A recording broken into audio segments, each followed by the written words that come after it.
નમસ્કાર દોસ્તો, તો આજે સવારે વહેલા ઉઠી અને ફ્રેશ થઈ અને કસરત કરવા માંડ્યો. કસરત કર્યા પછી તમને ખબર છે હું એક ચોપડી વાંચું છું, શ્રેષ્ઠતા કેસે હાસિલ કરે.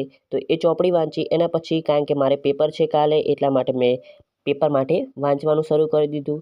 વાંચ્યું તે થોડું વાંચ્યું, પછી 2 થી 3 કલાક જેટલું વાંચ્યું, 2 કલાક જેટલું.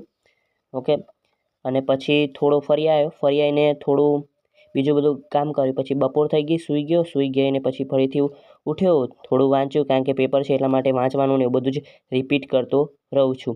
ઓકે, સાથે સાથે થોડું પેપરની અંદર બધું કહીએ તો ચોપડાની અંદર લખ્યું કે જેના વિશે જે આવડે છે ને એવું બધું લખ્યું. ઘણા બધી પ્રોસેસ કરી છે. ઓકે, રાતે પણ એવી જ રીતે આખો દાડો ગયો છે. ઓકે, રાતે ખાઈ પી અને થોડું વાંચ્યું અને પછી સૂઈ ગયા. ઓકે, ગામની અંદર ફરવા તો આજે ગયો. તો આ બુક છે, જોઈ શકો છો, એ હું બુક વાંચું છું. ઓકે, ને આ મારો વિડીયો મેં જે વખત